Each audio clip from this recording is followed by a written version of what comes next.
14 اگست 2005 کو گریس کے دارالحکومت ایتھنز کے آسمان پر ایک عجیب اور خوفناک مہمان منڈلا رہا تھا۔ زمین سے تقریباً 10,000 میٹر کی بلندی پر ایک مسافر بردار پلین بالکل خاموشی سے بغیر کسی سے رابطہ کیے گھوم رہا تھا۔ خوفناک بات یہ تھی کہ پچھلے 2 گھنٹوں سے یہ پلین کسی بھی کنٹرول ٹاور کے پیغامات کا جواب نہیں دے رہا تھا، جس سے ایتھنز کے ماحول میں ایک خوف پھیل گیا تھا۔ کیا یہ کوئی دہشت گرد حملے کی تیاری تھی یا ہائی جیکنگ کا واقعہ؟ اس خوف کی وجہ سے گریک ایئر فورس نے فوری طور پر اپنے فائٹر جیٹس پلین کے پیچھے روانہ کیے۔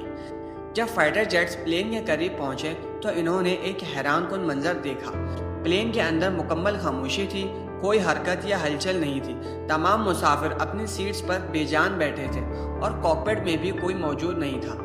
اسی دوران F-16 کے پائلٹ نے کاکپٹ میں ایک شخص کو دیکھا جو بظاہر پائلٹ نہیں لگ رہا تھا۔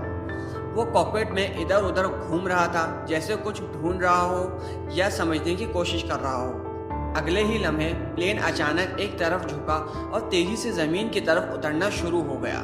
چند منٹوں بعد یہ ایتھنز کے شمالی علاقے میں پہاڑوں سے ٹکرا گیا، جس میں 121 مسافر اور کریو ممبرز ہلاک ہو گئے۔ آخر یہ سارا ماجرا کیا تھا؟ پلین کے اندر کوئی حرکت کیوں نہیں تھی؟ پائلٹس اور عملہ کسی کی کال کا جواب کیوں نہیں دے رہا تھا؟ ٹیک آف کے بعد کیا ہوا کہ یہ خوفناک حادثہ پیش آیا؟ یہ کہانی ہیلوئس فلائٹ 522 کی ہے، جسے گوسٹ پلین کے نام سے بھی جانا جاتا ہے۔ زیم ٹی وی کی ویڈیوز میں ایک بار پھر سے خوش آمدید۔ 14 اگست 2005 کی صبح سائپرس کے لانکرا ایئرپورٹ سے 115 مسافروں اور 6 کریو ممبرز کے ساتھ ہیلوئس فلائٹ 522 نے ٹیک آف کیا۔ اس کی منزل چیک ریپبلک کا شہر پراگ تھا، لیکن راستے میں ایتھنز میں ایک اسٹاپ اوور تھا۔ گرمیوں کا موسم تھا اور زیادہ تر مسافر سائپرس میں چھٹیاں منانے ایتھنز جا رہے تھے۔ اس فلائٹ کا کپتان انتہائی تجربہ کار تھا، جن کی ایج 59 ایئرز تھی اور ان کے پاس 17,000 سے زائد ہارس کا ایکسپیرینس تھا۔ فرسٹ آفیسر کی عمر 51 ایئرز تھی اور انہوں نے بھی 7,500 گھنٹے فضا میں گزارے تھے۔ عام طور پر حادثات میں عملے کی مہارت پر زور دیا جاتا ہے، لیکن اس کیس میں کہانی مختلف تھی۔ یہ دونوں پائلٹس پہلے کئی فلائٹس میں ایک ساتھ کام کر چکے تھے اور فرسٹ آفیسر نے اکثر کپتان کی سخت رویے اور دباؤ کی شکایت کی تھی۔ ایئر لائنز کو اس مسئلے کا علم تھا اور فرسٹ آفیسر کی ٹریننگ ریکارڈ میں بھی چیک لسٹ کے طریقہ کار میں مسائل کی نشاندہی ہوئی تھی، جو بعد میں اہم ثابت ہوئی۔ یہ پلین 7 سال پرانا بوئنگ 737-300 تھا۔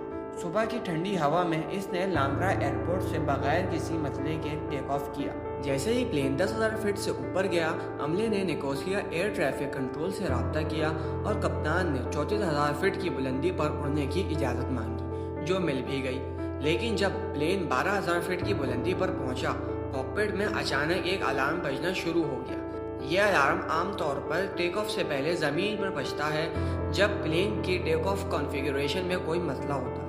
اسی وجہ سے دونوں پائلٹس حیران تھے کہ وہ اسے ہوا میں کیوں سن رہے ہیں۔ 90 سیکنڈز بعد کپتان نے ایئر لائنز کے آپریشن سینٹر سے رابطہ کیا اور ٹیک آف کانفیگریشن وارننگ کے بارے میں بتایا۔ انہوں نے یہ بھی بتایا کہ وینٹیلیشن کولنگ فین کی لائٹس بند ہیں اور سرکٹ بریکرز کے بارے میں پوچھا۔ زمین پر موجود انجینئر نے بتایا کہ وہ لائٹس تو ویسے بھی آف ہی ہونی چاہیے اور سرکٹ بریکر کپتان کی سیٹ کے پیچھے ہیں۔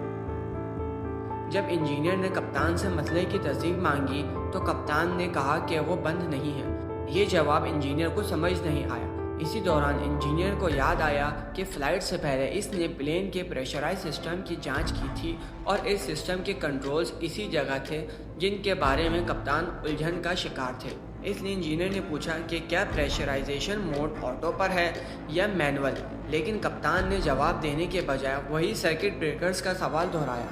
اس دوران پلین میں مسافر کے آکسیجن ماسک نیچے گر چکے تھے اور تھوڑی ہی دیر بعد ہیلوئس گراؤنڈ آپریشن کا پلین سے رابطہ ٹوٹ گیا۔ دیکھتے ہی دیکھتے پلین 34,000 فٹ کی بلندی پر پہنچ گیا اور اس سے رابطہ کرنے کی تمام کوششیں ناکام ہو رہی تھیں۔ ہیلوئس آپریشن نے نکوسیا ایئر ٹریفک کنٹرول سے رابطہ کیا اور فلائٹ 522 سے رابطہ کرنے کی کوشش کو کہا۔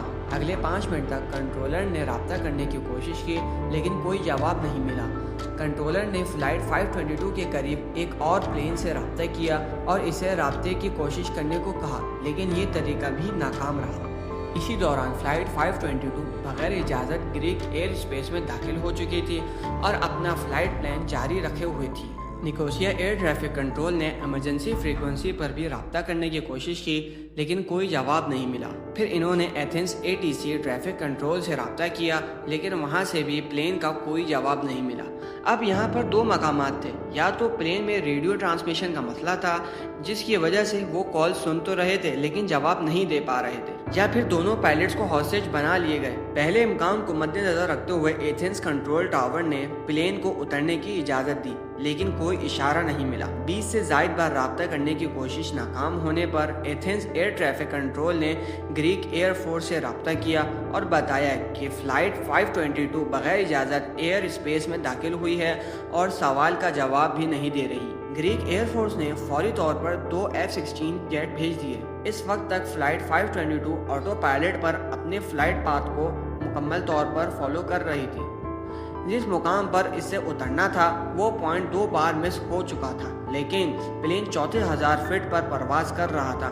صبح 7:37 AM پر فلائٹ 522 نے ایتھنز ایئرپورٹ کے اوپر ہولڈنگ پیٹرن بنایا، یعنی ایئرپورٹ کے اوپر گول چکر کاٹنا شروع کیا جو اجازت ملنے پر لینڈنگ اپروچ بناتا ہے۔ چھٹے راؤنڈ کے دوران دونوں F-16 نے اسے انٹرسپٹ کیا۔ صبح 8:30 بجے ایک F-16 پائلٹ نے حیران کن رپورٹ دی کہ کاکپٹ میں کپتان کی سیٹ خالی ہے۔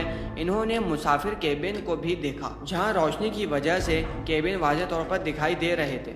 مسافر بے حرکت اپنی سیٹس پر بیٹھے تھے اور ان کے چہروں پر آکسیجن ماسک لگے تھے۔ 10ویں راؤنڈ کے دوران ایک F-16 پائلٹ نے ایک عجیب منظر دیکھا۔ ایک شخص جس نے ہلکی نیلی شرٹ اور کالی ویسٹ پہنی تھی کاکپٹ میں داخل ہوا اور کپتان کی سیٹ پر بیٹھ گیا۔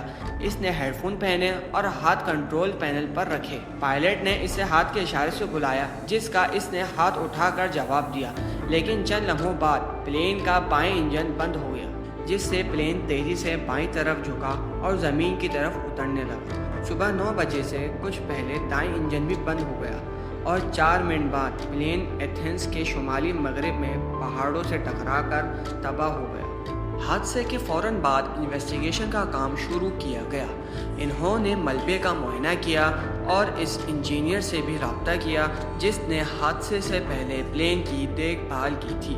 پتہ چلا کہ حادثے سے ایک رات پہلے اس انجینئر نے پریشرائزیشن لیک ٹیسٹ کیا تھا اور اوور ہیڈ پینل پر پریشرائزیشن موڈ کو آٹو سے مینول پر رکھ دیا تھا لیکن کام ختم ہونے کے بعد وہ اسے واپس آٹو پر رکھنا بھول گیا۔ اس وجہ سے 34,000 فٹ کی بلندی پر پلین میں ہوا کا دباؤ کم ہونا شروع ہو گیا۔